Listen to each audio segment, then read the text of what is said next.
In this tutorial I will show you how to create hat mockup in Adobe Photoshop. Go to Quick Selection tool.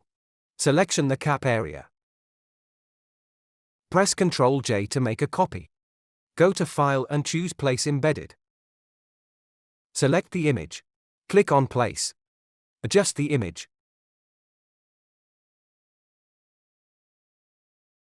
Now we will Alt press this layer and mask it with the layer below. Change the blending option to multiply. Right-click, choose the blending option. Alt press move. Now we will move the underlying layer by Alt pressing it.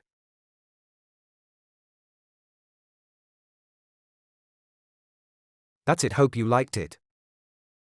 Please subscribe my YouTube channel for more tutorials.